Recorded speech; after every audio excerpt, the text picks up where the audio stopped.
लेकिन ये भी सच है कि कई पशु पक्षियों पर एक्सटिंक्ट होने का खतरा मंडरा रहा है।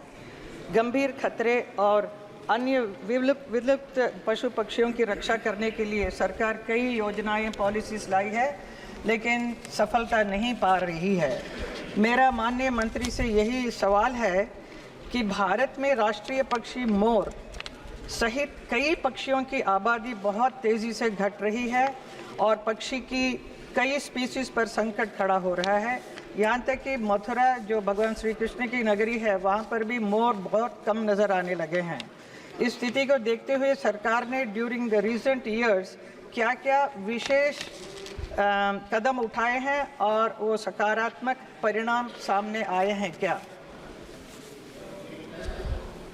माननीय अध्यक्ष महोदय, माननीय सदस्य ने सही कहा है, वो मथुरा से आती हैं और भगवान कृष्ण के भी मोर पंख ही सिर पे हम देखते हैं। बाकी जो हमारे तमिलनाडु के मित्र हैं वो भी इस बात को जानते हैं कि वहाँ भी भगवान शिव के पुत्र कार्तिकेय की सवारी भी मोर है। तो मोर हमारी पूरी पौराणिक सभ्यताओं में है। माननीय सदस्य ने जो कहा है कि हम एंडेंजर्ड स्पीशीज़ के लिए अलग अलग प्रोग्राम चलाते हैं और विशेष रूप से tiger conservation, lion conservation, elephant conservation, इनके लिए तो हम चलाते ही हैं। लेकिन जहाँ तक ये जो एंडेंजर्ड स्पीशीज़ हैं, इसके लिए हम समय समय पर नोटिफिकेशन भी निकालते हैं। और एक जो सबसे बड़ा खतरा है कि जो कई पक्षी ऐसे हैं जिनके शिकार किया जाता है और उनके कई भागों का उपयोग कई अन्य तरीके से किया जाता है, उसके लिए भी हम अपने क्राइम ब्यूरो की तरफ से एक सख्त प्रोटेक्शन के मेजर्स करते हैं। जो पक्षी एंडेंजर्ड हैं उनके ब्रीडिंग और कंजर्वेशन सेंटर हमने चलाए हैं और उसमें भी अपेक्षित सफलता प्राप्त करी है। श्री रामशंकर राजभर, रमाशंकर राजभर जी,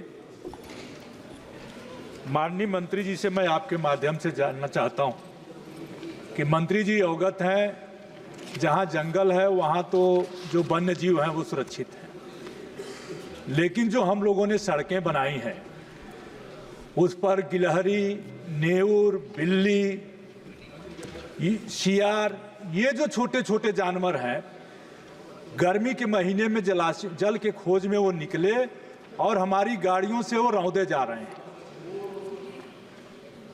प्रतिदिन किसी न किसी सड़कों पर हमारे सांसद देखे होंगे कि ये जीव मर रहे हैं। इस तरह से तो जो मैदानी क्षेत्रों में, माननीय अध्यक्ष जी, मैदानी क्षेत्रों में पहले झाड़ियां थी, आबादी बढ़ी, वो खेती हो गई।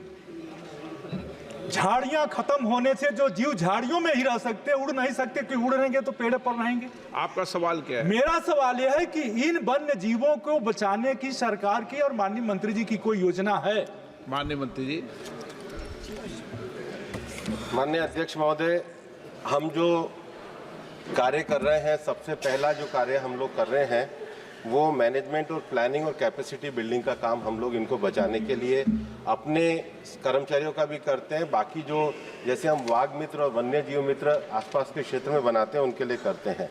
दूसरा, एंटी पोचिंग और इंफ्रास्ट्रक्चर डेवलपमेंट के लिए नेशनल वाइल्ड लाइफ बोर्ड से जितने भी मिटिगेशन प्लान सड़क वगैरह के लिए बनाए जाते हैं, तो उसमें आजकल जो हम परमिशन तभी देते हैं जब उनका पूरी तरीके से उनके जो अंडरवे है, पासवे है, जब तक वो पूरे मिटिगेशन मेजर्स में नहीं आते, विशेष रूप से जंगली क्षेत्रों के आसपास, तब तक हम उसको अनुमति नहीं देते हैं और इसकी संबंधित जो इसके एक्सपर्ट हैं उनसे उस इंफ्रास्ट्रक्चर की जांच करा के ही हम परमिशन देते हैं।